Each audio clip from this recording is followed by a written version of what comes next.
What's up, everybody? This is Luke. I'm a content creator, wedding photographer. I like cameras. I also love puffs. This is my 10-month-old daughter's puffs, and why not? Why not put them there? I mean, they're great. There's also a Starry Night from Van Gogh. It's pretty cool. Want to really quickly talk about my experience within the last probably 3 years with a camera that maybe you're interested in, maybe you're not interested in, but I'm going to just fill you in specifically on why this is my main go-to camera for weddings, and just be real, because I think there's a lot of people that are not being real, giving real-world advice, real-world examples pertaining to cameras that they either like or they don't like. Today we're going to talk about what I do like, and that's the Canon R5 system. For the past 3 years, I've used the Canon R5 system on pretty much anywhere between 40 and 50. This year, I think around at probably 70, 75 weddings I'll be shooting. Responsible for around probably 90 weddings this year with our team. But my main go-to camera is definitely going to be the Canon R5. And the reason for that is it's a mirrorless camera. In 2022, if you're not interested or you're not aware of mirrorless cameras, you need to be.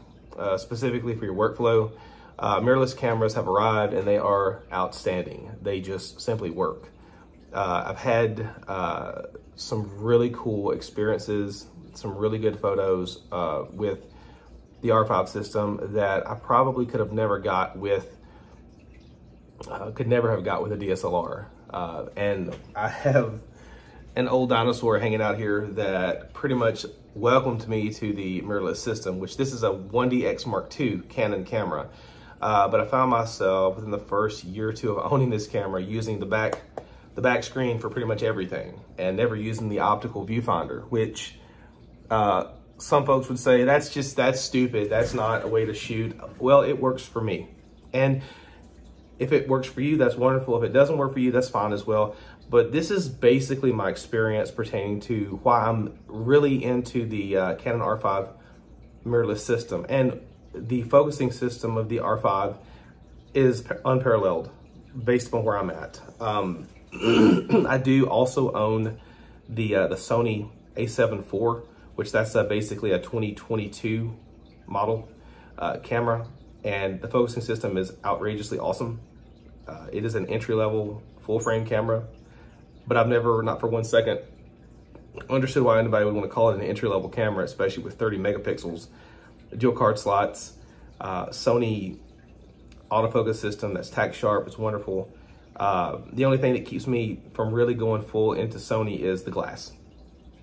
That's why I pretty much stay with the Canon R5 system. Is because the RF glass that goes with this system is probably some of the best glass that I've ever used in my life. Every now and then I'll be at a wedding and I want to shoot a little wider, and the RF glass that I have is the 70 to 200 RF 2.8, the 85 1.2, which basically stays on the R5 all the time, and I also have the 50 millimeter f 1.2 camera lens, yeah.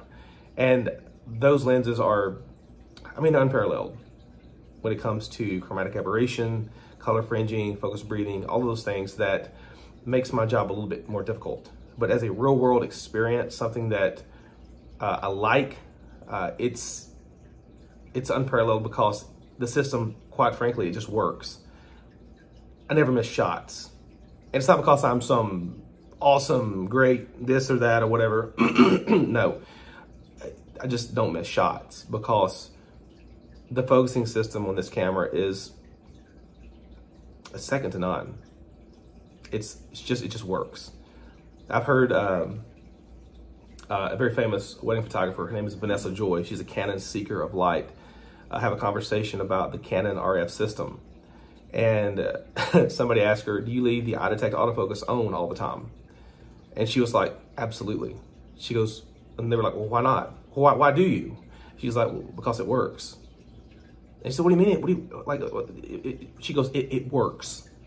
Because we're in the process of run and gun. And if you're a wedding photographer, you know what run and gun is. You do. And you want something that's reliable. The touch screen associated with the R5 system is perfect. The memory cards are a little bit more expensive. The CF Express cards they're going down some in price because they will, but they're still pretty expensive for a 256 gigabyte card. It's just the way it is. But the camera gets it done. We also shoot with the Canon R6 system. Every now and then I'll get a wild hair and I want to shoot an engagement session with an R6 system, the Canon R6 system. And I will say the focusing system on the R6 is not for my usage as good as the R5. It's just not. And it's a shame, but it's not.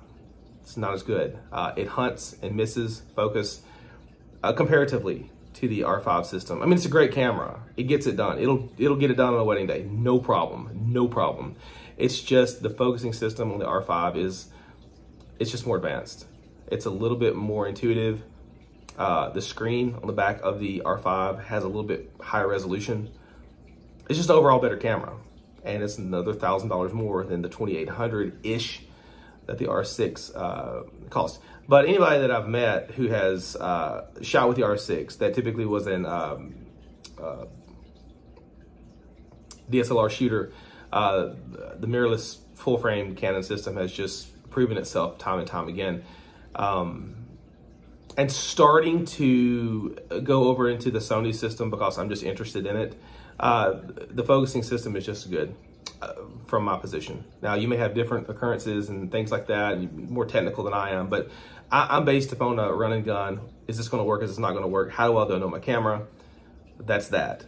I will say that the grip that you buy for the Canon R5 system, in my opinion, is mandatory, especially shooting weddings, because I love being able to turn the camera over sideways to get shots, and it just makes sense to have a grip. And honestly, the batteries last longer in the grip, so I would highly recommend getting a grip with dual LP15 batteries. I think that's what they are. Don't quote me on that.